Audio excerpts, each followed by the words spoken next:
the Earth.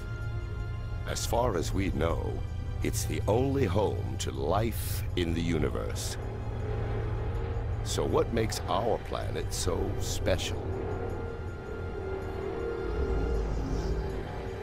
To find answers, we must travel back in time. See the first humans walk the Earth. Ride each colliding continent. Face killer dinosaurs. Dive into oceans full of bizarre life forms. Feel the bitter chill of global ice ages. And experience the fury of cosmic missile attacks.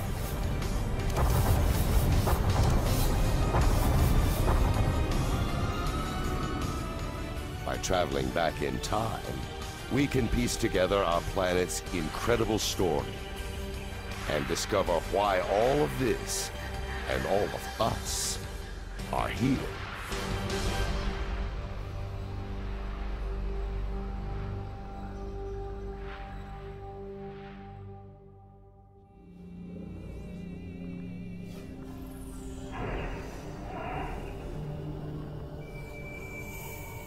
The journey starts almost 5 billion years ago. There's no sign of Earth just yet. Only the sun, a newborn star surrounded by dust.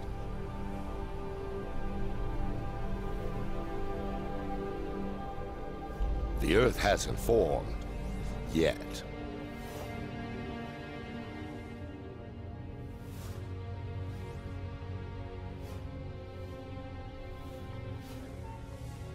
But through time, gravity pulls the dust into tiny rocks.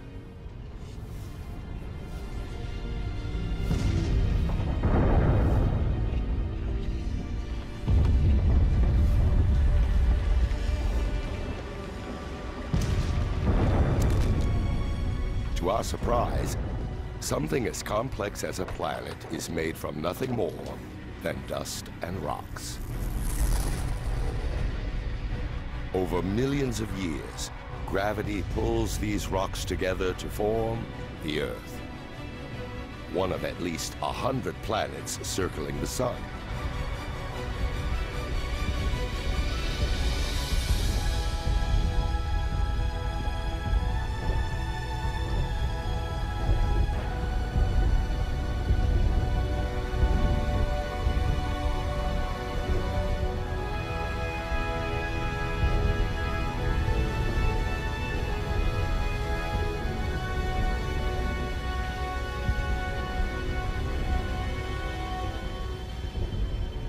But 4.5 billion years ago, Earth looks more like hell than home.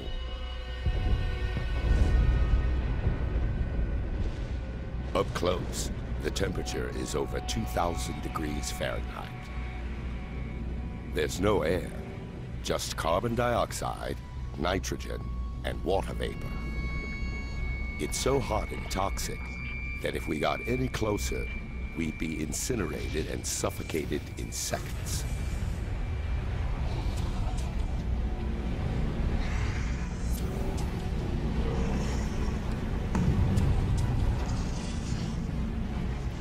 This newborn planet is a boiling ball of liquid rock.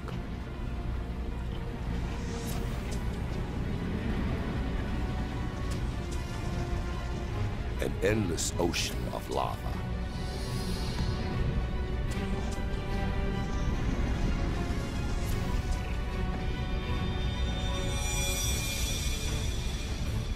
A young planet called Theia is heading straight for Earth. The size of Mars, it travels nearly 10 miles per second, 20 times faster than a bullet.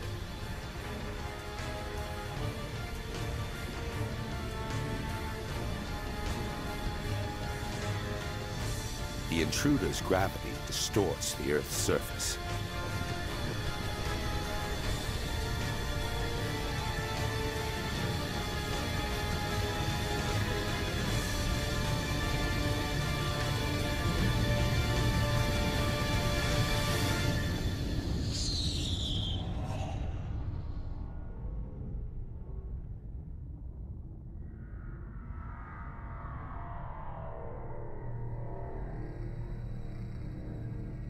blast wave races around the planet. It's as though both young planets turn to liquid.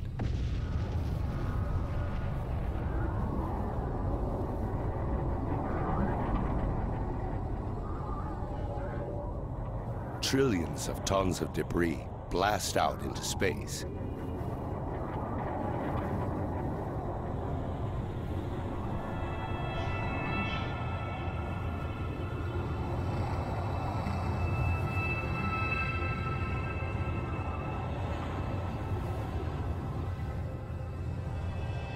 But over the course of 1,000 years, gravity turns the rubble into a ring of red-hot dust and rock that circles the Earth.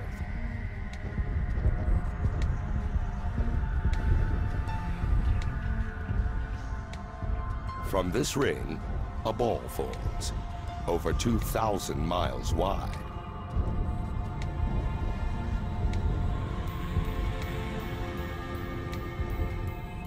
It's the birth of our moon.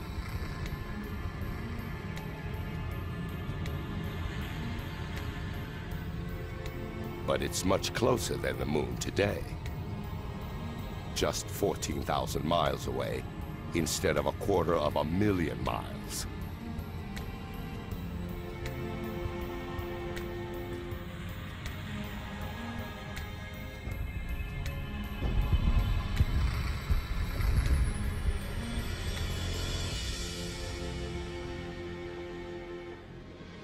The sun rises over a cooling Earth and sets just 3 hours later. The Earth is spinning so fast that an entire day lasts 6 hours. The days may pass quickly, but the Earth changes slowly. To understand the making of our planet, we need to fast forward through millions of years.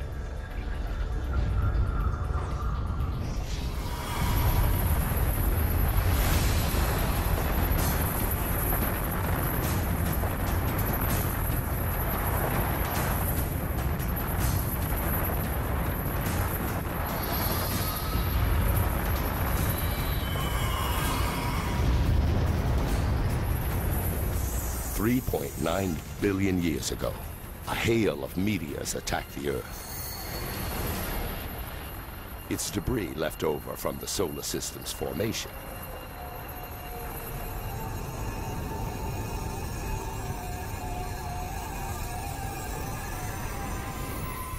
Inside the meteors are crystals that look like grains of salt. And inside the crystals are minute droplets of water.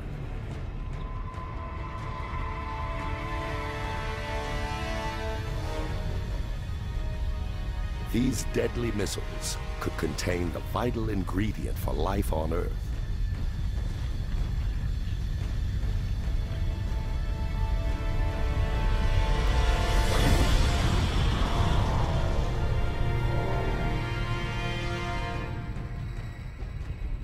Only a small amount of water exists inside each meteorite. But as they bombard the Earth for over 20 million years, pools of water grow. The Earth's core remains molten, but its surface has cooled enough to form a crust. The air is around 170 degrees. In the future, there's a chance we could swallow this very water. Every sip, every puddle, every drop of water in every ocean is billions of years old. And it may have traveled millions of miles to reach us, carried inside a meteor. The Earth looks more familiar, but it's still a dangerous place.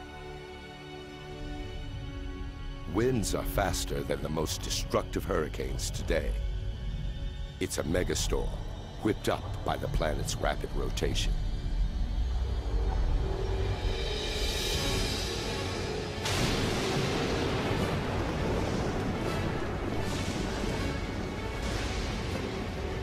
The moon is so close to Earth that its gravity is overwhelmed, creating huge tides that race across the planet's surface.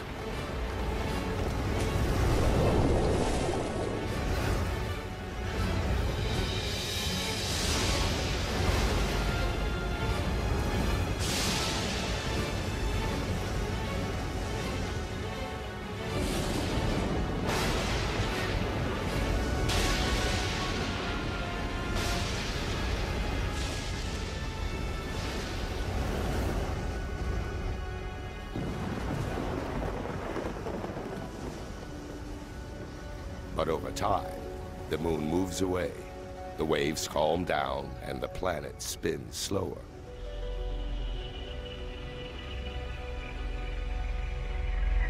"700 million years after the planet's birth, life-giving water covers its surface. And scattered throughout are tiny islands.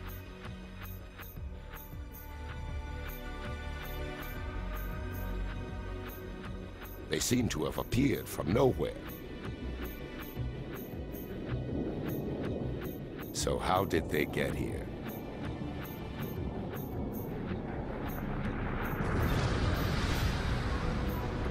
Molten rock bursts through the Earth's crust and rises up through the ocean.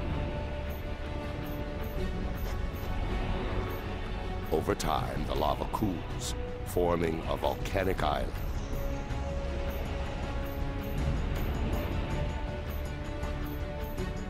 In the future, these islands will join together to form the first continents. Earth now has water and land. It's beginning to look like the planet we call home. But the atmosphere is still toxic, and the temperature is scorching. Life here is impossible.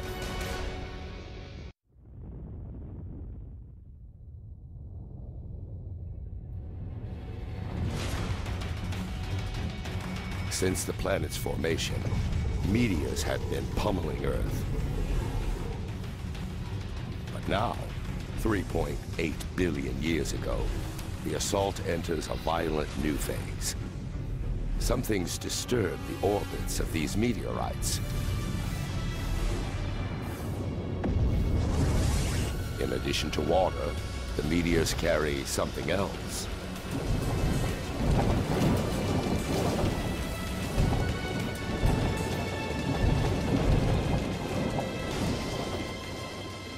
As they dissolve, the meteorites release minerals.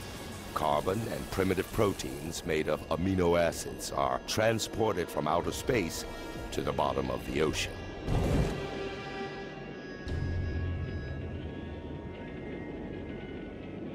Thousands of feet below the waves, it is dark and close to freezing.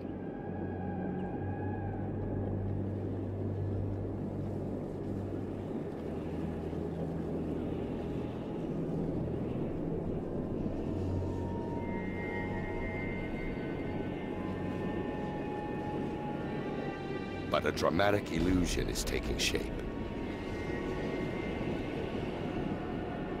Underwater chimneys spewing hot liquid.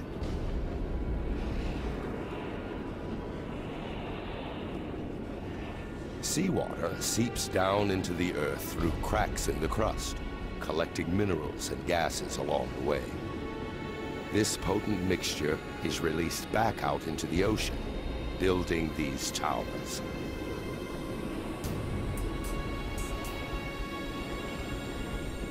Combined with the minerals and chemicals from the meteorites, the water becomes a chemical soup.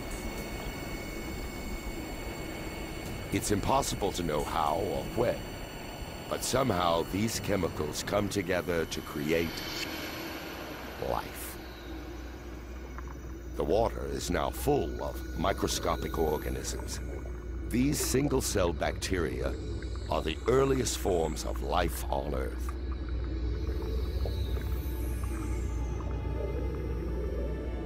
This is a defining moment in the making of the planet. microscopic life is underway.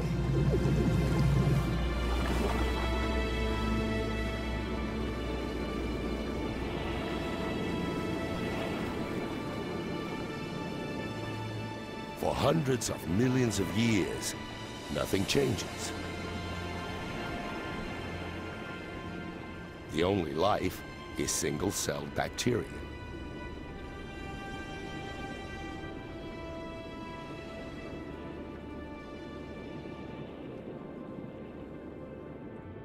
To find more complex life, we need to fast forward to 3.5 billion years ago. And a shallow ocean.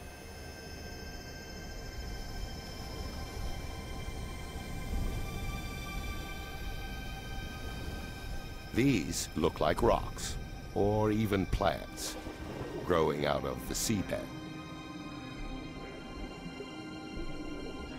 Each mound is a colony of living bacteria called a stromatolite.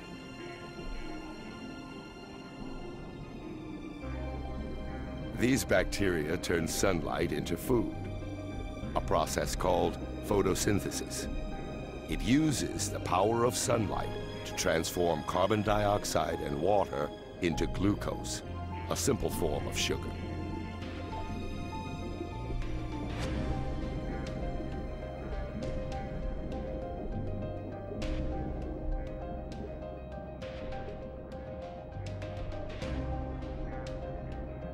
And this magical transformation releases a byproduct, a gas called oxygen.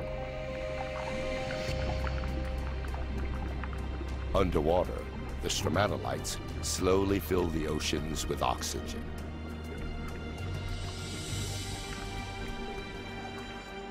The oxygen then turns traces of iron into rust, which fall to the ocean floor to form deposits of iron-rich rock. It's this mineral that will one day be used to build bridges, ships, and skyscrapers.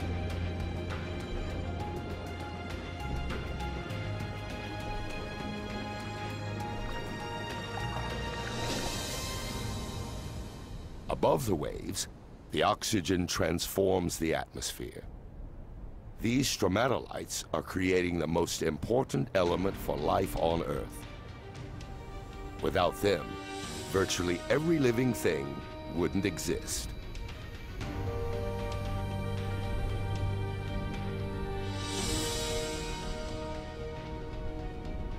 Over the next 2 billion years, oxygen levels continue to rise.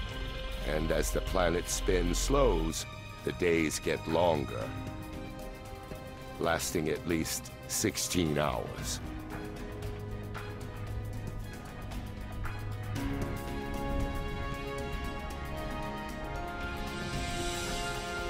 "3 billion years after the planet's birth, there's still no complex life.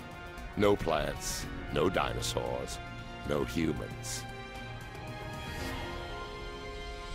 But the Earth has something unlike any other planet in this solar system. A force with the power to change everything.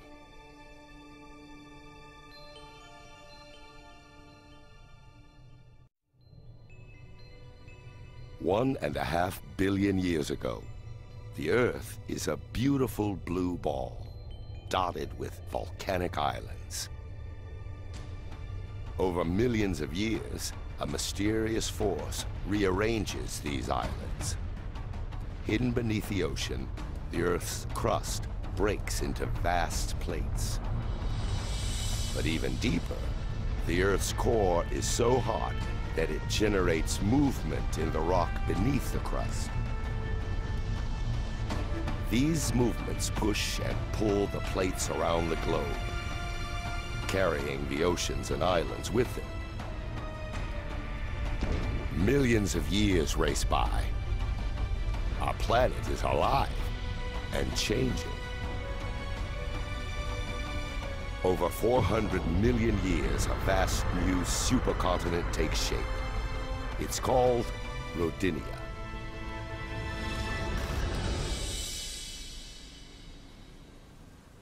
In the shallow waters surrounding Rodinia, stromatolites work their magic for more than 2 billion years, pumping oxygen into the atmosphere. The temperature is 85 degrees, and the days are 18 hours long.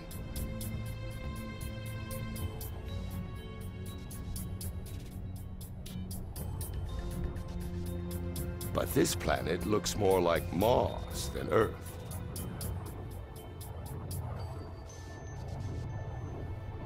To find life, we must fast forward through time.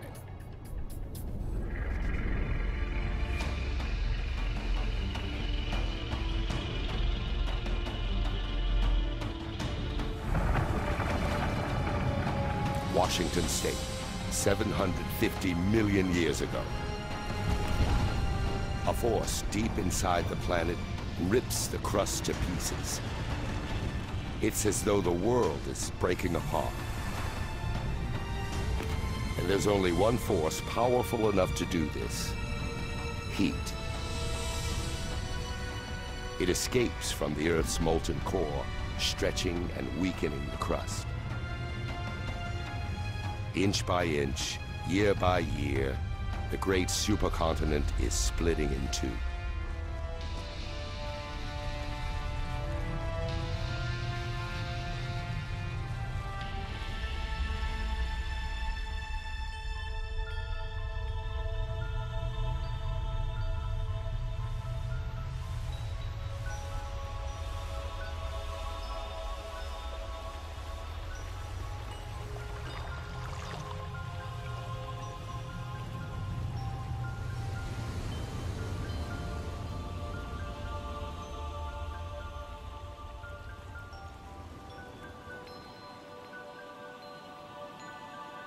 The intense geological activity spawns a mass of volcanoes.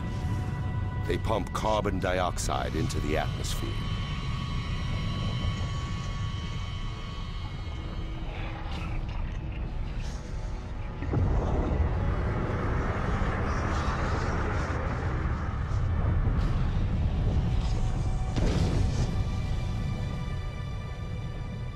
The carbon dioxide mixes with water and creates acid rain.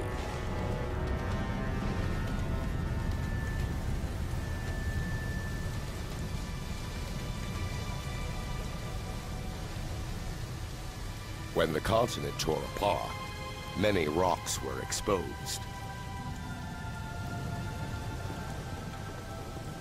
These rocks absorbed the acid rain, including its carbon dioxide.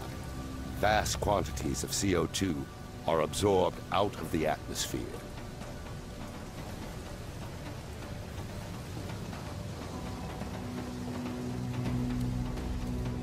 Now, there's not enough carbon dioxide in the air to trap the sun's heat around the planet. In just a few thousand years, the temperature plummets to around -60 degrees. This frozen wasteland is southern Australia, 650 million years ago. It's the start of what some scientists call Snowball Earth, a period they believe to be the longest, coldest ice age ever to grip the planet.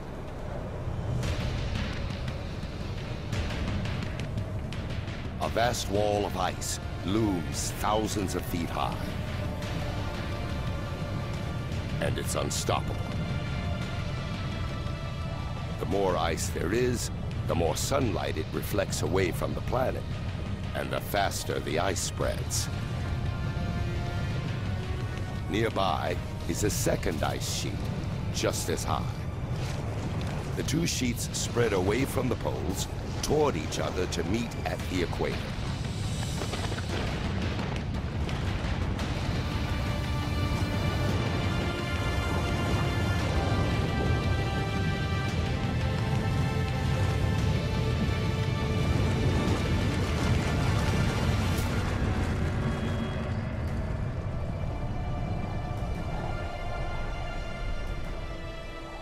Now, an ice sheet up to 10,000 feet thick covers the entire planet. Earth first began as a molten ball of fire. Now it's a frozen ball of ice. Virtually all the sun's light and warmth reflects back into space.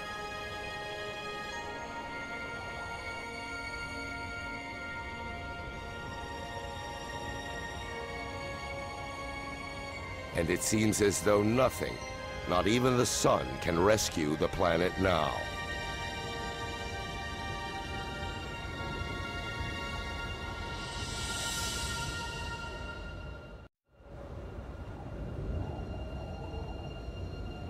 $650 million years ago, ice entombs the planet. For 15 million years, the Earth is a vast frozen snowball.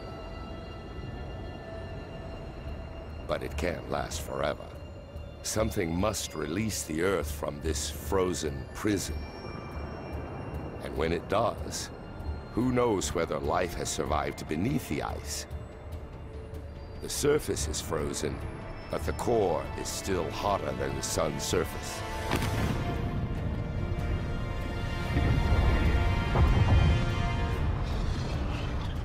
Volcanoes have been erupting since the world began to freeze. But up until now, even their heat and power made no impact on the ice. Volcanoes pump out billions of tons of carbon dioxide. Before the Big Freeze, the Earth's rocks absorbed most of the CO2. But now, with the rocks smothered in ice, there's nothing to absorb the gas, so it fills the atmosphere.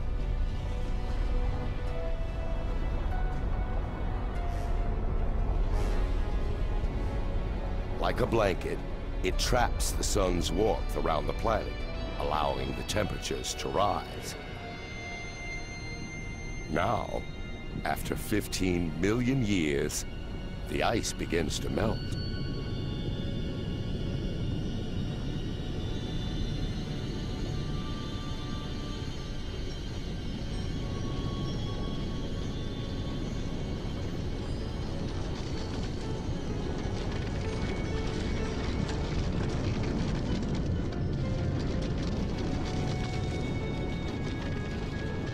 It's thought that during Snowball Earth, the ice pushed the crust down. But now, as it melts, the crust bounces up, creating fissures and weak spots, and more volcanoes.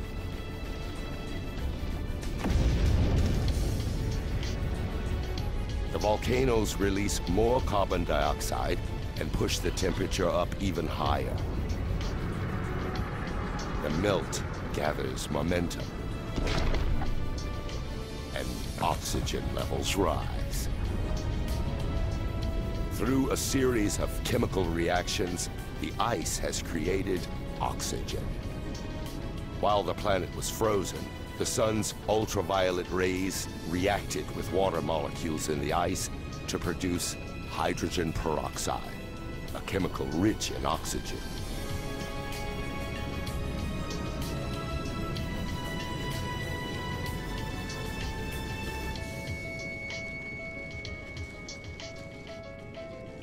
Now, as the ice melts, the hydrogen peroxide breaks down and releases massive amounts of oxygen.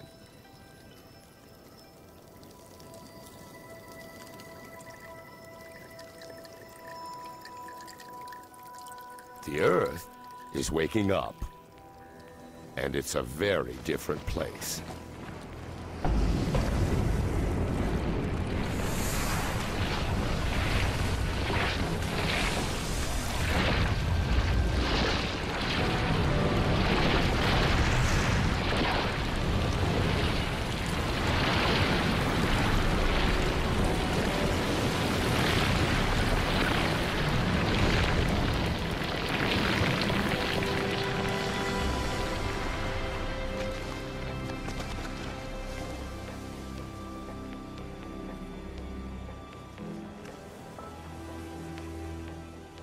600 million years ago, the atmosphere is warmer, like a summer day. And the days are about 22 hours long.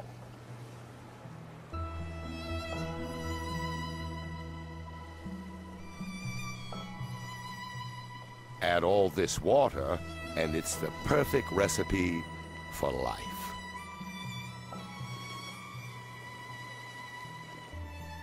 Before Snowball Earth, primitive bacteria emerged in the oceans. But surely they couldn't have survived an ice age 75 times longer than the entire span of human history. If something has survived, then life may be found where it was last seen, in the oceans.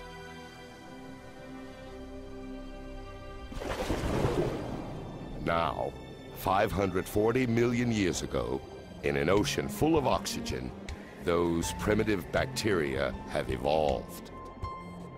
A handful must have clung on through the big freeze. There are plants scattered on the seafloor. And something else. What looks like an armored slug takes up residence. It's called Wiwaxia, a new generation of complex multi-celled organisms. The Earth enters one of the most dynamic periods in its history, the Cambrian explosion. Increased oxygen levels allow creatures to grow larger and develop bony skeletons. There are worms, sponges, and these trilobites, distant relatives of insects, lobsters, even scorpions.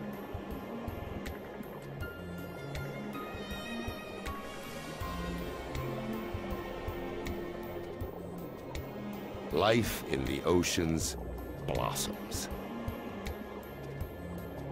From microscopic bacteria to monsters.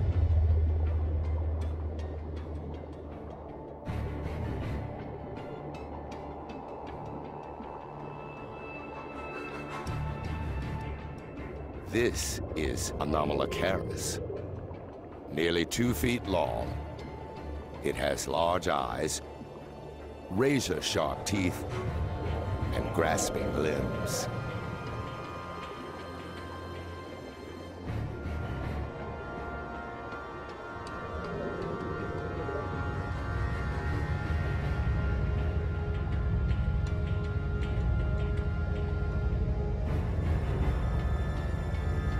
All it has to do is take its pick.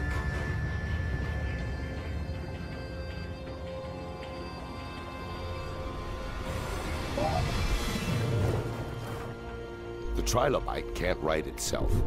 Its soft belly is exposed.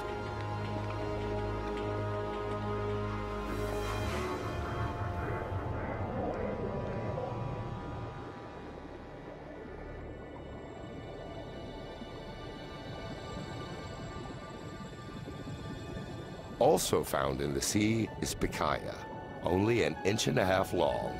They may be the first organism with a spine.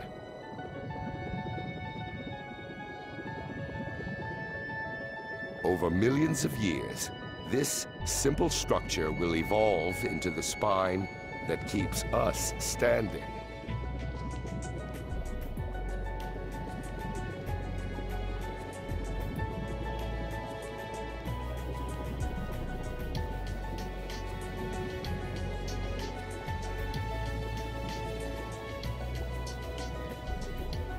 Expecting to find life in ruins, the oceans are in fact full of life.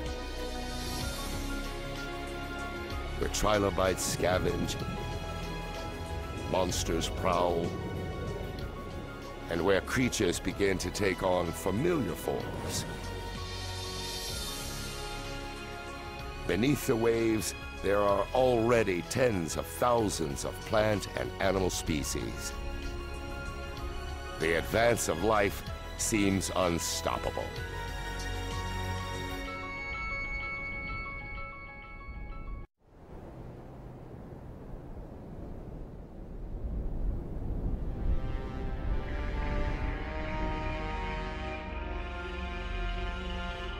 $460 million years ago, the plates had been moving again. A new continent now exists, Gondwana. It's 90 degrees and oxygen levels are close to what they are today. The land should be covered with plants and crawling with creatures. But there's not much here, besides a few patches of algae.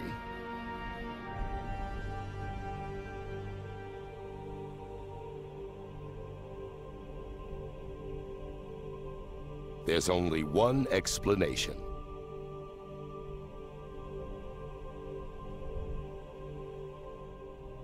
The sun. It blasts the surface with deadly radiation. So the complex life in the ocean doesn't stand a chance on land. But 30 miles up, where the rays enter the Earth's atmosphere, something is happening. When oxygen meets the sun's radiation, it turns into another kind of gas called ozone. This gas forms a blanket around the planet and absorbs the lethal radiation. Over 120 million years, the ozone layer gets thicker and prevents more and more radiation from reaching the Earth's surface. Without this layer, life on land simply wouldn't exist. Now, shielded from radiation, life takes off. Small, mossy lumps are the first land plants. They pump out even more oxygen. Levels soar.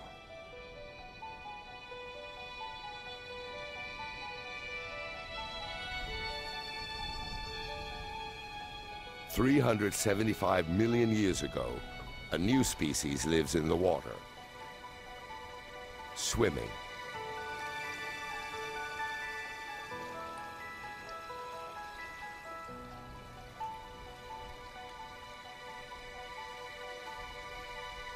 It's a strange fish called tiktaalik.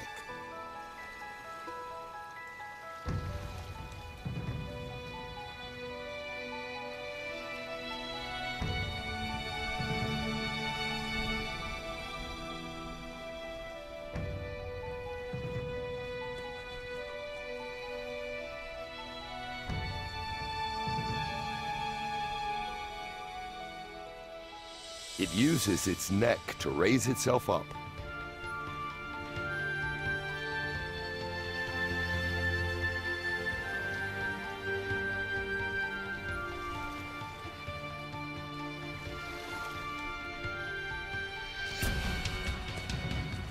And its fins function as legs,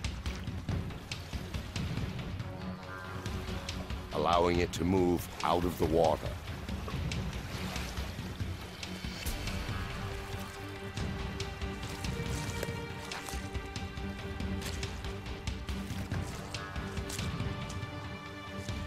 This is one of the most important moments in the making of our planet. Over 15 million years, creatures like these evolve. They grow stronger limbs and spend more time out of the water, where plant life is exploding. Until 360 million years ago, their relatives, called tetrapods, make the land their home.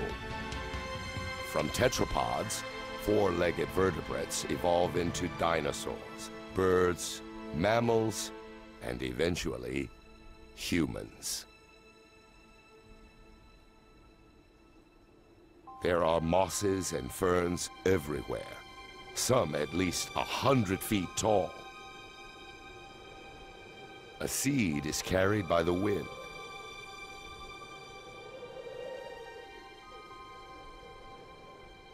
Until now, plants reproduced using spores, single-cell particles that need plenty of water to grow.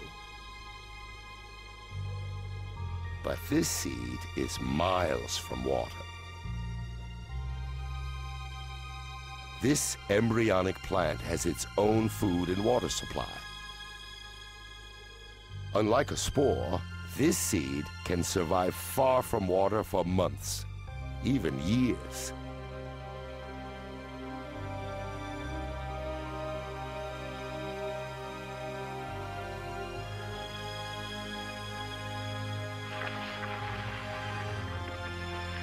The humble seed spreads life across the planet, and each tree and plant pumps out even more oxygen.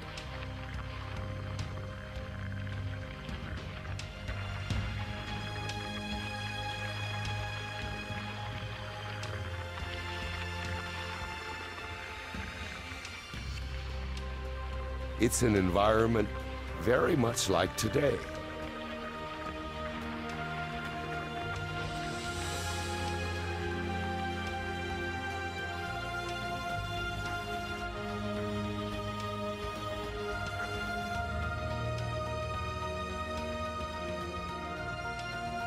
The planet has come a long way, from a lump of burning rock and dust to a blue and green world bursting with life.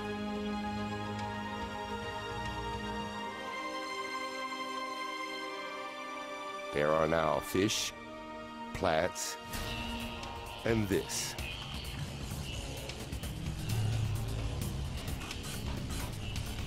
The dragonfly. It's called Meganeura. This insect is the size of an eagle.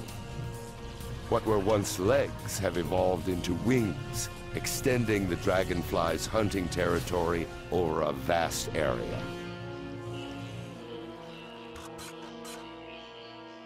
There are also millipedes and spiders down there.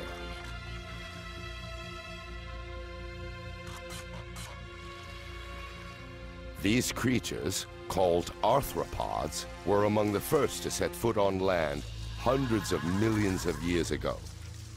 They look almost identical to the bugs that invade our homes today, except for one big difference. Like the Meganeura, they're monsters. It's a world full of giants, where millipedes are 6 feet long, and scorpions are the size of wolves. This is because the oxygen level is much higher than it is today, which allows their respiratory systems to be more efficient, fueling their bodies to grow larger.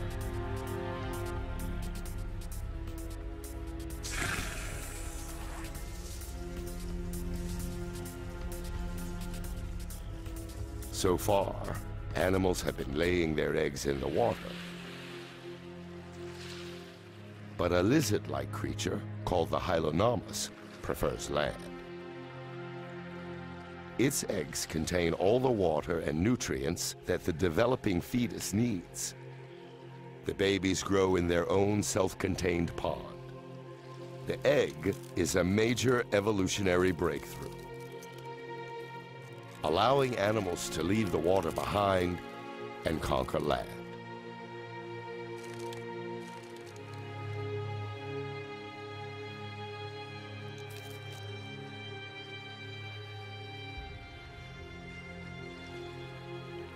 This baby Hylonomus leads the advance. As a new creature, the reptile.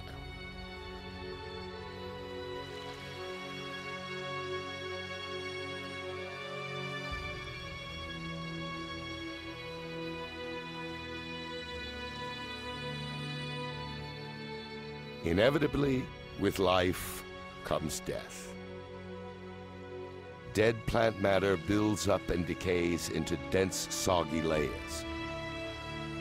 Over hundreds of millions of years, rocks cover these layers, and heat from the Earth's core and pressure from the overlying rocks transform these layers into seams of coal.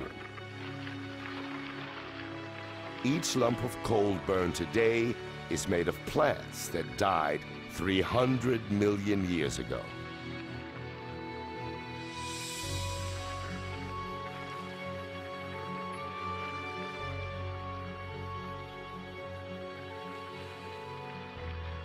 Amidst the decay, hidden from sight, life is stirring.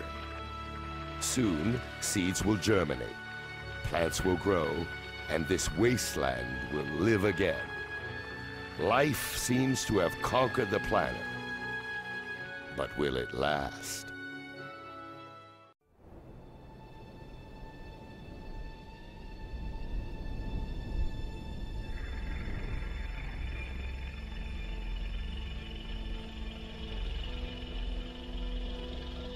A herd of creatures graze the Siberian plains, and they are big.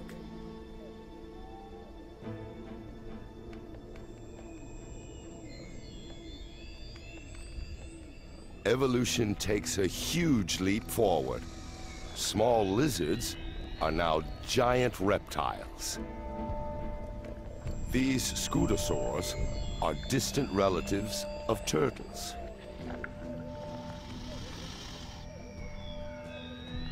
If these plant eaters look tough, the carnivores must be seriously mean.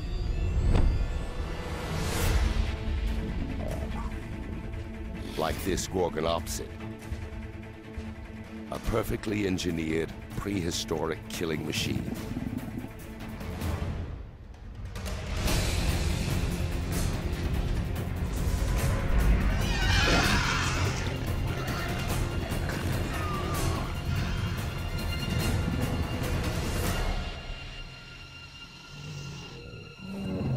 The Gorgonopsid's saber teeth wound the scutosaur.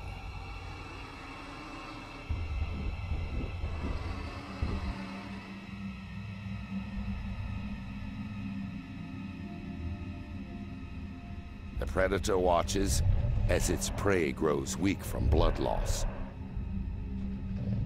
But before it can make its final move, something strange happens. The ground gets hot.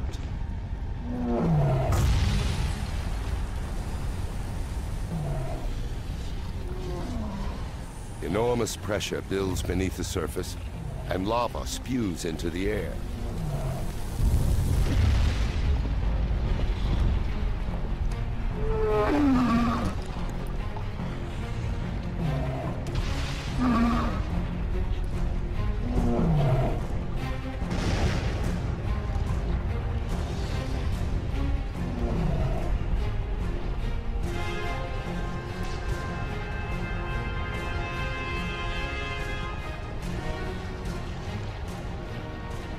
But the lava isn't from one single volcano.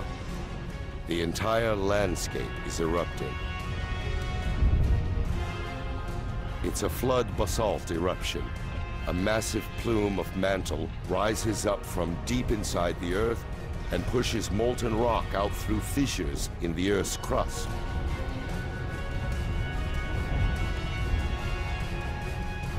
The lush paradise is now a lifeless hell. The scutosaurs and the Gorgonopsids are dead. They're the first casualties in the greatest mass extinction the world has ever seen, the Permian extinction.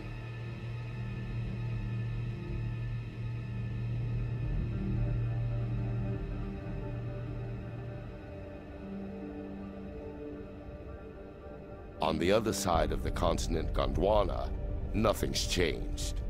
Yet.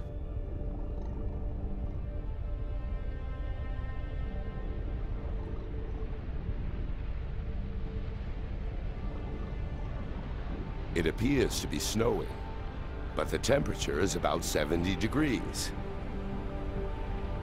It's actually ash, fallout from the eruptions some 10,000 miles away.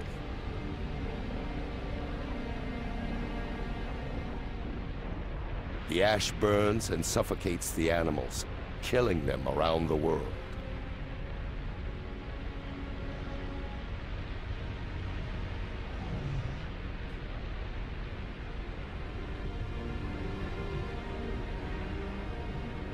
Sulfur dioxide from the eruptions fills the atmosphere.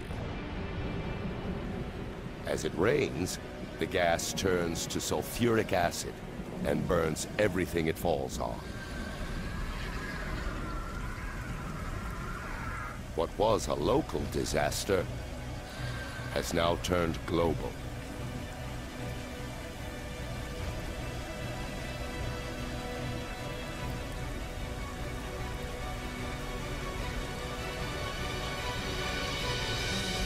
The Siberian eruptions increase the Earth's carbon dioxide levels.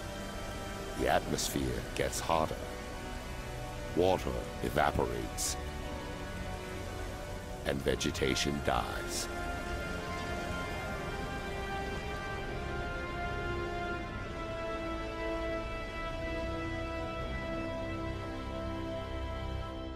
Around the world, life on land is being wiped out. And life in the oceans has also been compromised. The waters turn pink.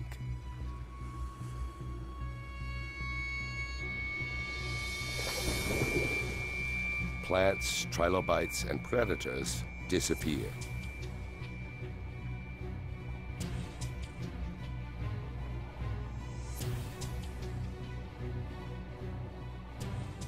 The new, hotter atmosphere heated the oceans and stripped them of oxygen.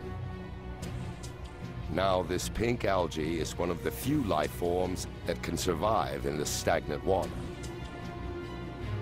The Siberian eruptions transformed the entire planet. Nothing, not even the deepest ocean floor, is beyond their reach.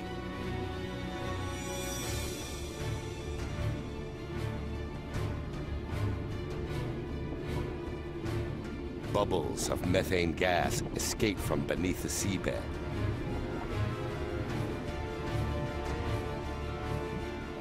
Methane is a greenhouse gas, at least 20 times deadlier than carbon dioxide. Until now, the gas has been frozen, but as the sea temperature rises, it begins to melt.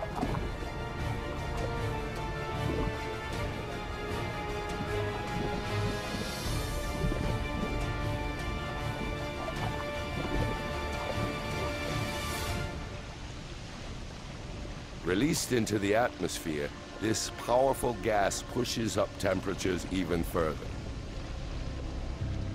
It's now almost 105 degrees, 11 degrees hotter than before the Siberian eruptions.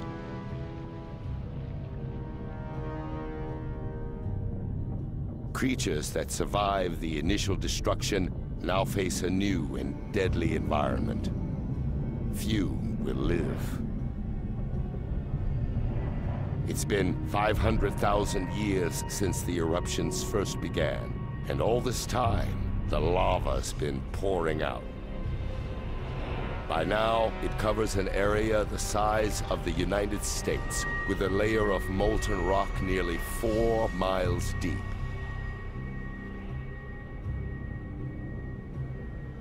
"95% of the species are gone.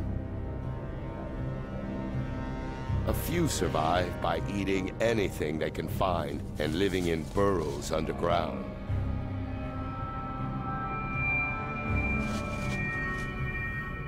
But everything else is dead. 250 million years ago, the Earth reverts back to an almost lifeless planet. But that's about to change again.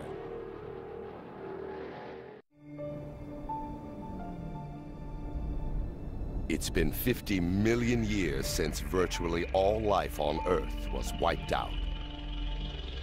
And the planet has been transformed.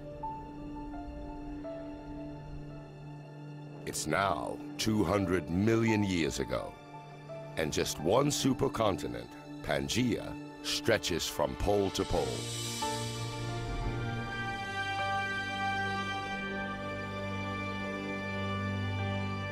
After the trauma of the mass extinction, the planet heals. Temperatures stabilize. The acid rain neutralizes and vegetation returns. With 95% of all life on Earth wiped out, the field opens for a new species to emerge. One that will dominate the planet like no other.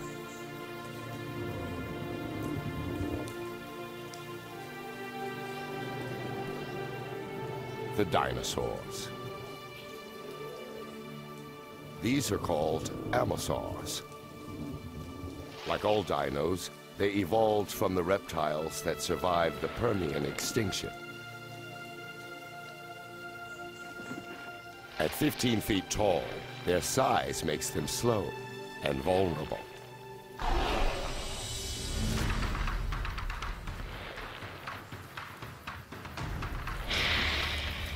Nearby is the Dilophosaurus.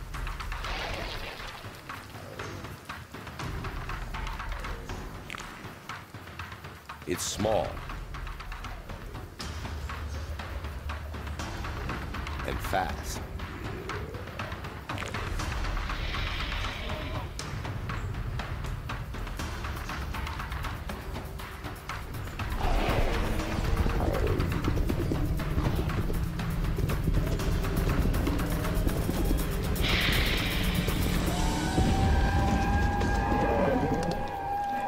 The Ammosaurus is too big a meal for one Dilophosaurus, but not for two.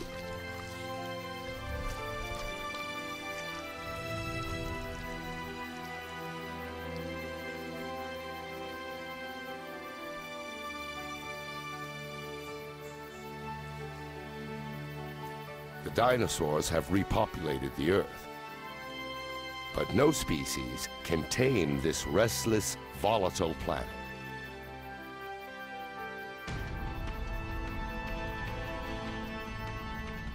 The Earth's crust is thinning.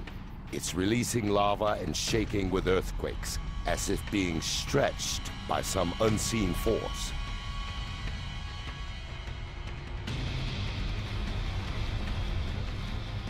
It's also happening near what will become North America's eastern seaboard.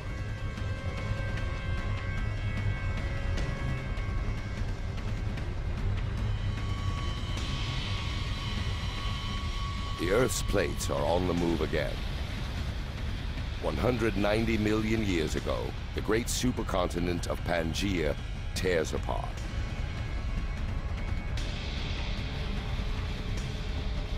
A vast slab of land breaks away, creating a chasm. It fills with a new ocean called the Tethys, over what will one day be the Middle East.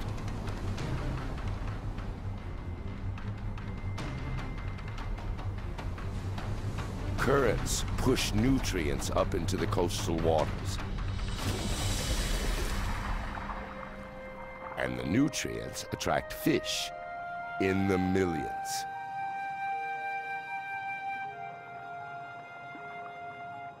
But again, with so much life, also comes death. Dead fish and plankton carpet the ocean floor.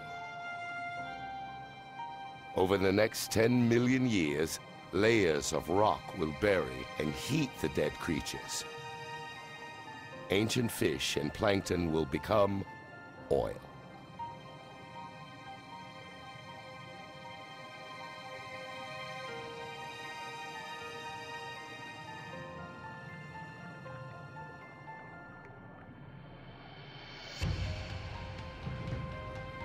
Every gallon of gas in our cars, every piece of plastic on the planet, the paint on our walls, the carpet under our feet, even the soap we wash with, almost all originated in this way.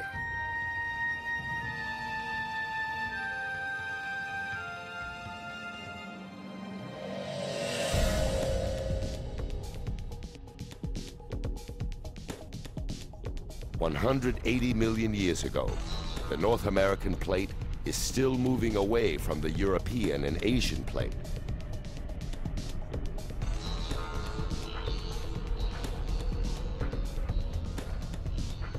It's shifting about 1 inch each year, the same speed at which our fingernails grow. But fast forward 35 million years, and a new ocean forms, as well as new continents. The United States breaks away from Africa. The world as we know it takes shape. The chasm between the two continents fills, creating the Atlantic Ocean.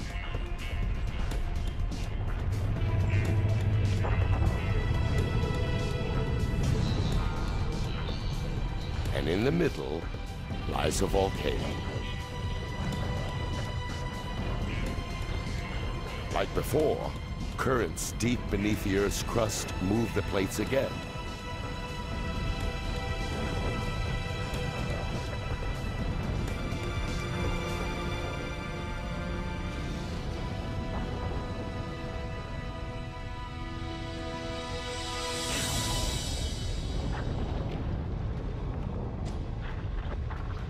The entire seafloor tears in two and is pushed up into a ridge of mountains and volcanoes. It grows higher than the Himalayas and longer than the Rockies. The water here is hot, as molten lava forces its way out from deep inside the Earth. As the lava cools, it creates a new range of volcanic mountains and a new ocean floor. Pangaea breaks apart, and our world rearranges again.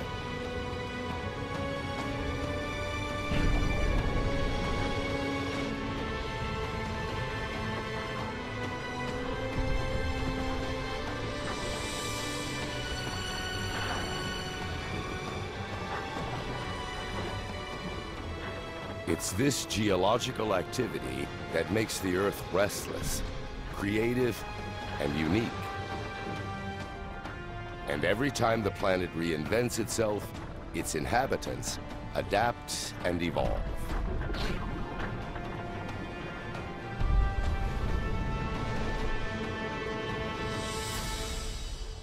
Like the ichthyosaurs.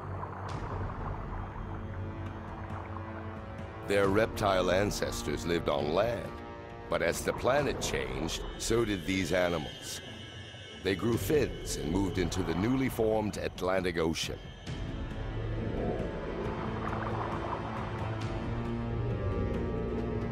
This one is 20 feet long and can travel at a quick 25 miles an hour.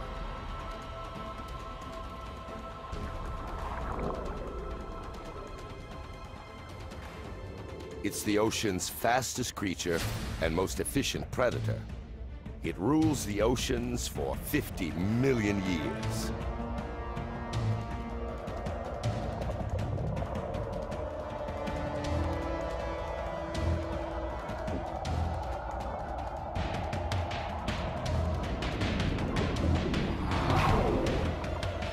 But now, there's a new contender.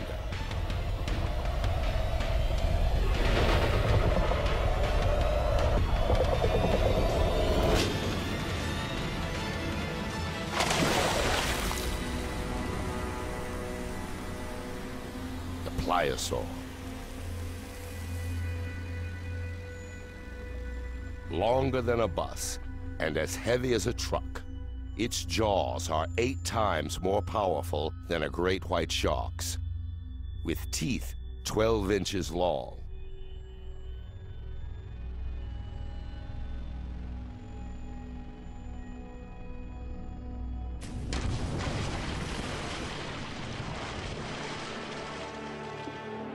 The Earth and its inhabitants have changed beyond recognition. This was once solid ground. Now it's the Atlantic Ocean. The very spot where Amazons grazed and Dilophosaurs stalk their prey. The dinosaurs' world may be different, but they're as dominant as ever. They appear invincible.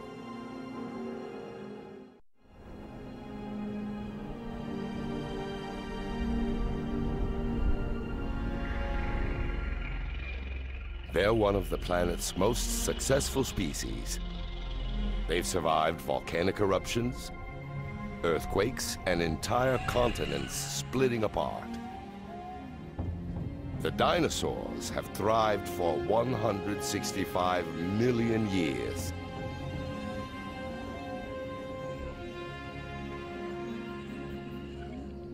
A number of mammals have also survived, like this shrew-like animal.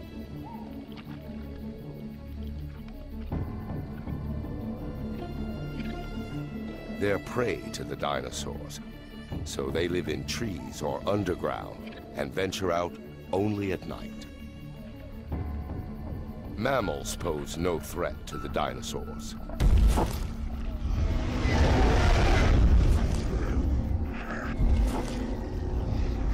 Nothing on Earth can challenge their dominance.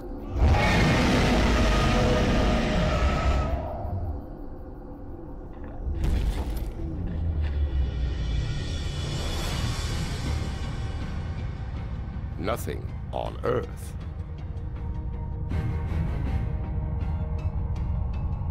A large piece of space rock heads toward Earth.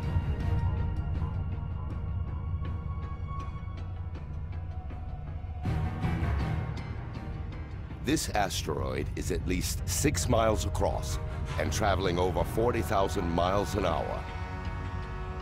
It's bigger than Mount Everest.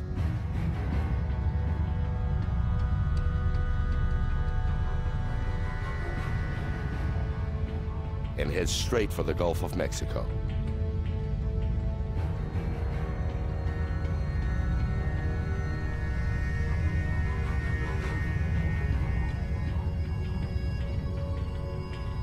It travels so fast that its impact would be missed in a blink of an eye.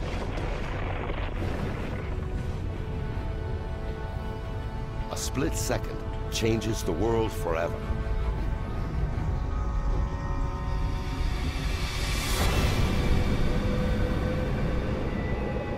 At impact, the asteroid's back edge stands at 35,000 feet.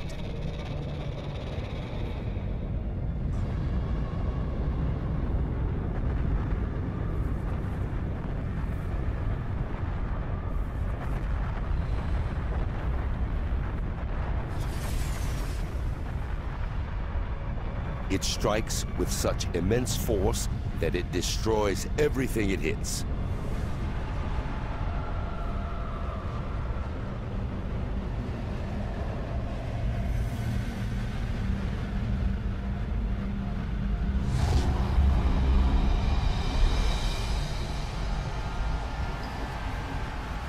The asteroid itself instantly vaporizes.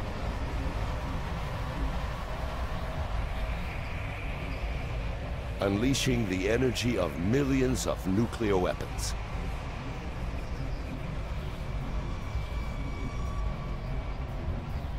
Nowhere is safe, with debris flying everywhere.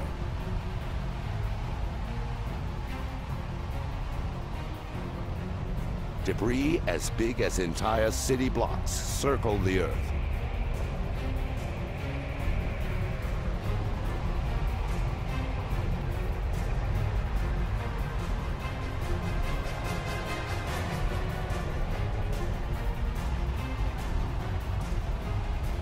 The blast wave races out from the impact zone like shrapnel from an exploding bomb.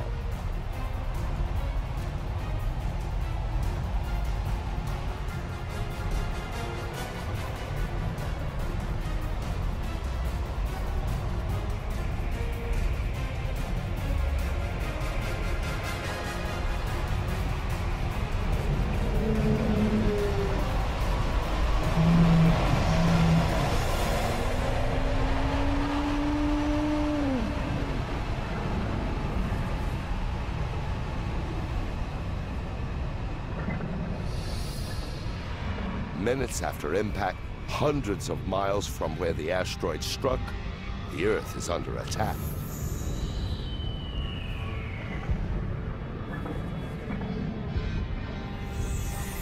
Boulders rain down.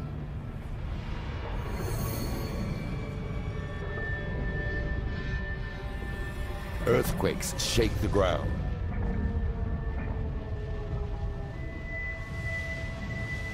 And tsunamis batter the coasts.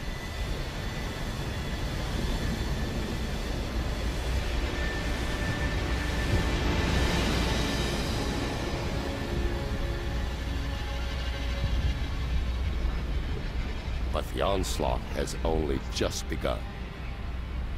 The plume of molten rock and dust spreads out and engulfs the planet. The entire sky acts like a giant lamp.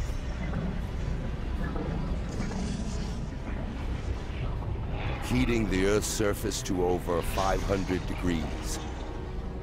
Vegetation spontaneously ignites.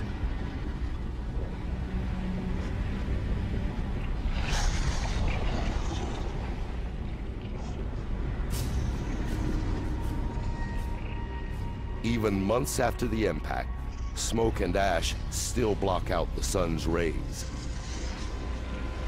And with less sunlight, plants die and the animals starve.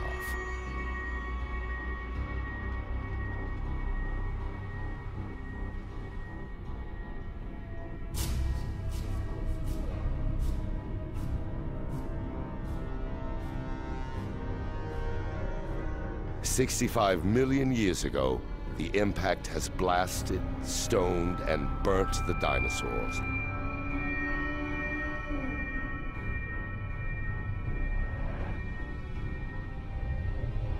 Their 165 million year reign is over.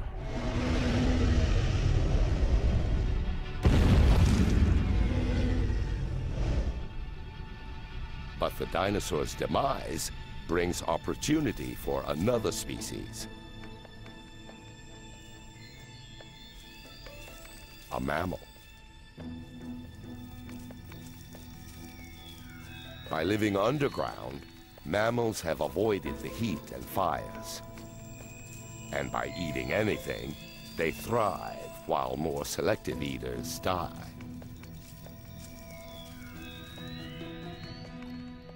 They're the unlikely inheritors of the dinosaurs' crown.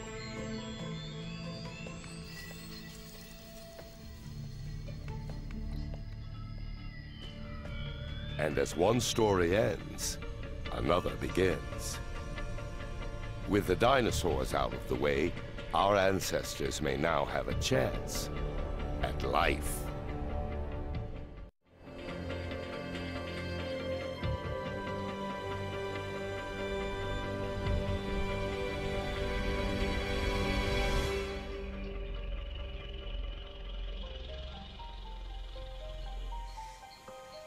The dinosaurs are long dead. The planet is peaceful.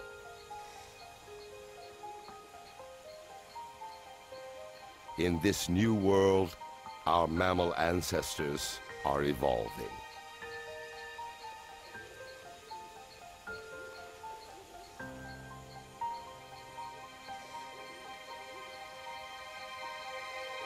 "47 million years ago, this lake, in what will one day be Germany, is the perfect place to spot them.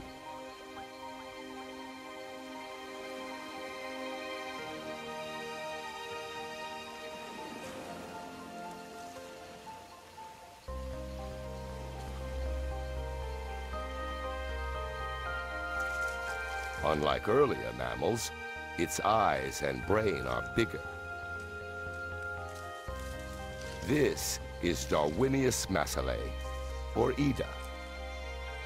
She looks nothing like humans, but fossil evidence today indicates that these creatures might evolve into monkeys, apes, and eventually humans. Looking back through 47 million years of evolution might reveal one of our earliest known ancestors. The lake sits on a volcanic crater. It belches out noxious gas that eventually kills Ida.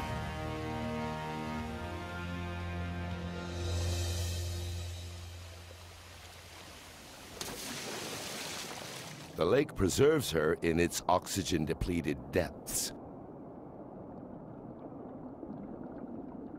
One day, when the water is gone and Ida's fossil is found,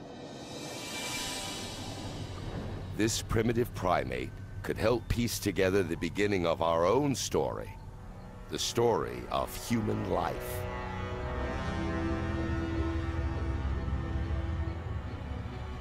We're closer to understanding how everything we've seen, from ocean bacteria through walking fish and subterranean rodents, leads to us. And to understanding how our planet was made.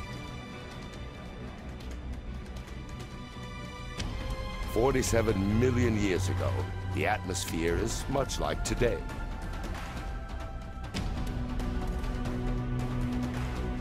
The temperature is 75 degrees, and the day lasts just under 24 hours. The Earth is now almost identical to the planet we call home. Almost.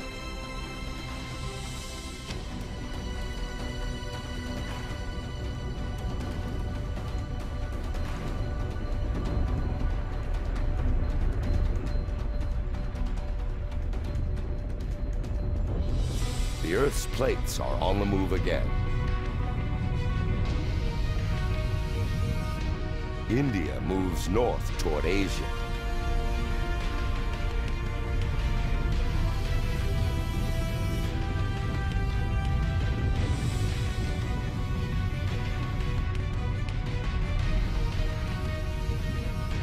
The Indian and Asian plates are locked in a titanic struggle.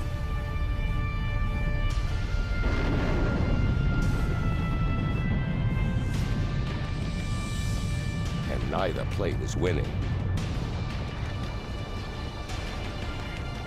As they buckle, the ocean floor contorts upward along a 1,500-mile line.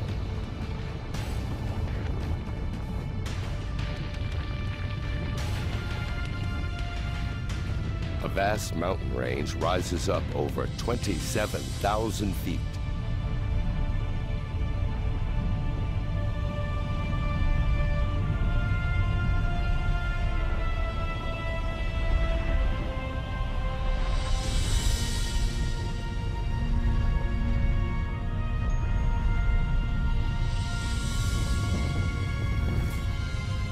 These are the Himalayas.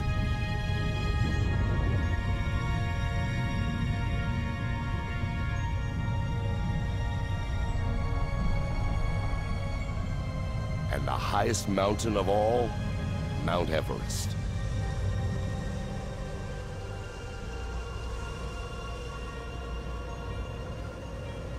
Its summit reaches up into the Earth's jet stream, the same altitude where planes fly.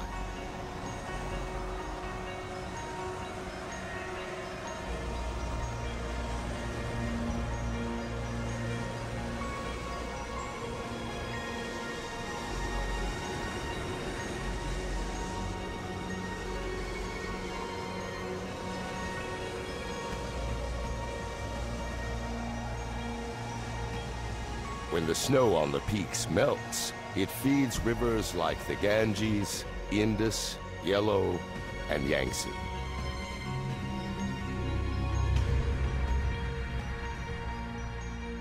The Himalayas are like a vast water tower. One day, their rivers will supply water for almost half the world's population.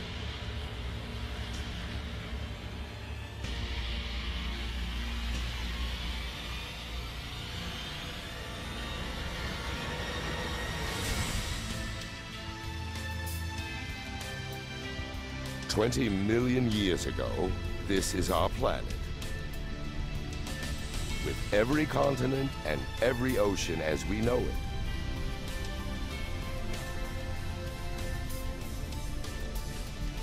Except one thing is still missing: the human race.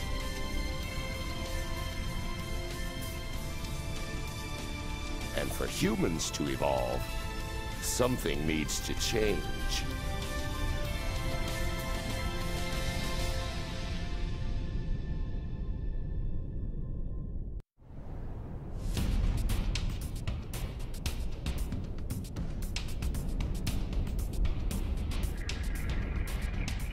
Along the African coast, a great rift opens up.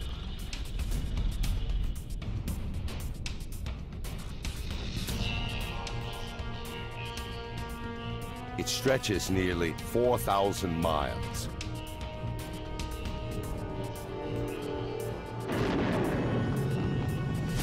With mountains growing along its edge.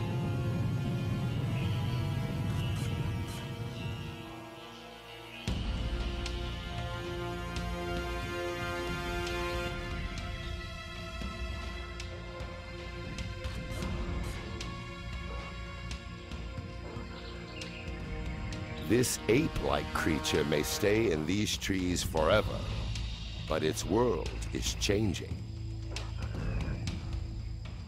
The growing mountains act like a wall, prohibiting moisture from the Indian Ocean from passing over the land. It's getting hotter and drier. The lush rainforest becomes an arid savanna. The new, hotter climate changes the creatures' habitat, forcing them to search further for food. Soon, they stop dragging their knuckles like apes and begin to stand and walk on 2 feet. It's the most important step in the human story.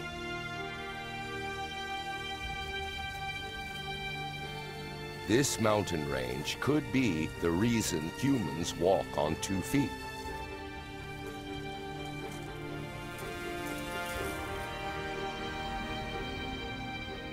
The random movement of 2 plates may have kick-started a chain of events that leads to the first humans.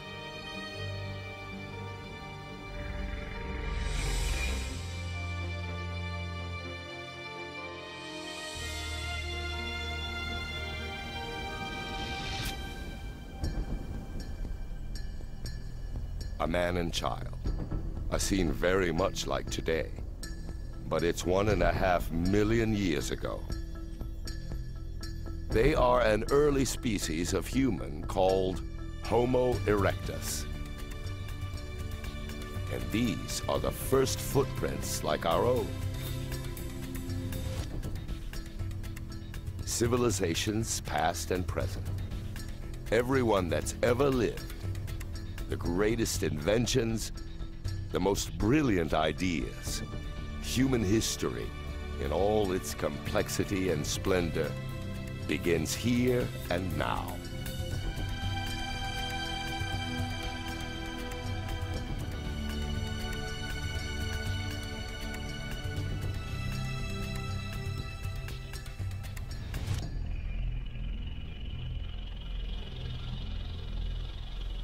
Climate changes again. 70,000 years ago, sea levels fall.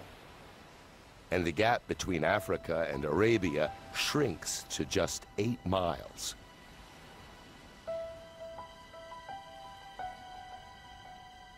The Red Sea is now narrow and shallow enough for a small group to cross out of Africa.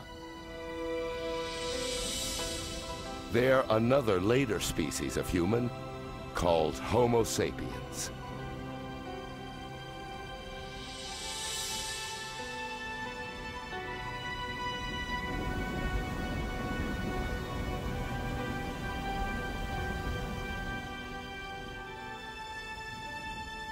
Scientists believe that the entire world beyond Africa was populated from descendants of these 200 individuals.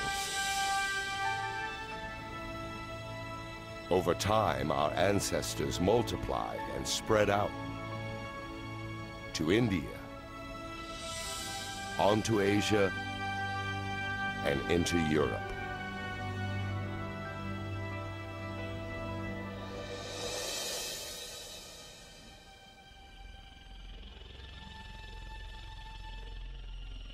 But while humans head north, a giant wall of ice travels south.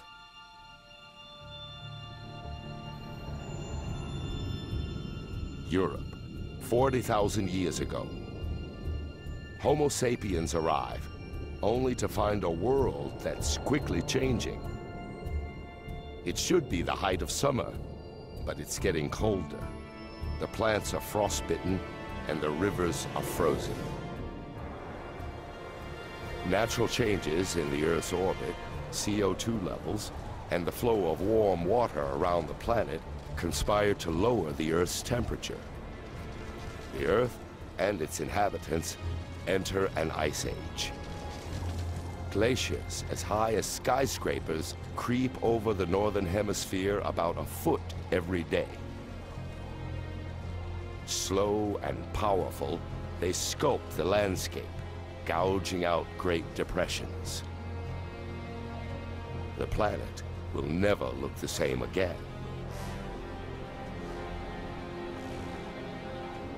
Now, around 20,000 years ago, they grind to a halt. Much of the northern hemisphere is covered by ice sheets up to 1.5 miles thick.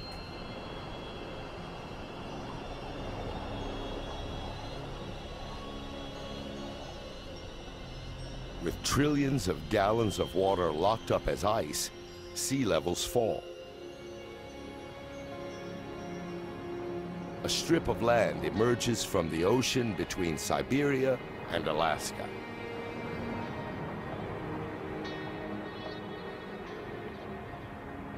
It's a bridge between two vast continents. A gateway that takes humans from Asia to a new world, the Americas.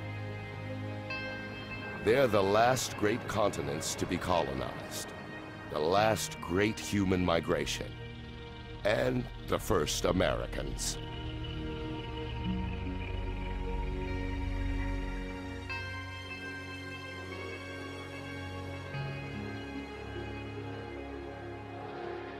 Now, 14,000 years ago, the changes that triggered the Ice Age reverse.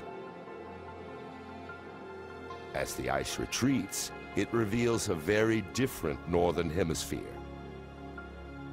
The huge depressions that the glaciers create fill with water to become North America's Great Lakes.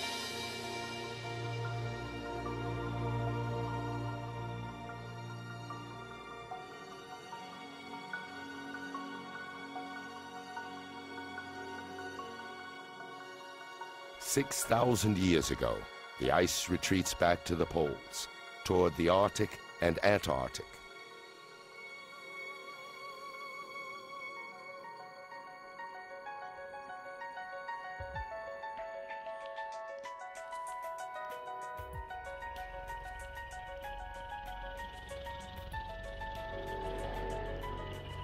After a 4.5 billion year journey, we're finally home. This is our world, our time. The planet's incredible story helps us understand how and why everything around us is here today.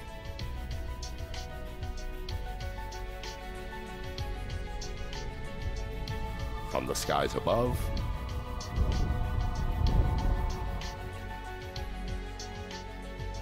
to water, the essential ingredient for life, to the ground beneath our feet,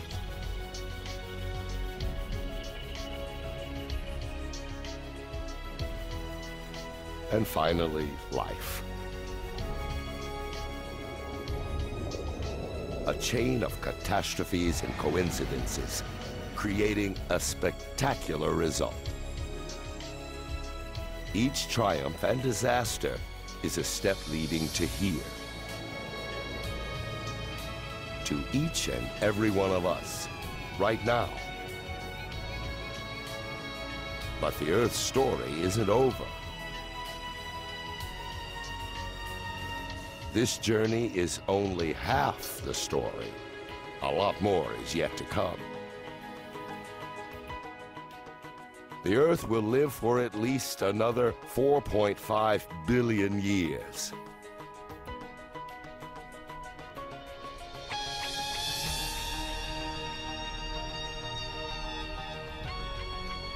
More wonders, more terrors, and more strange creatures lie ahead for our restless and creative planet. The next chapter of Earth's story is still to be written.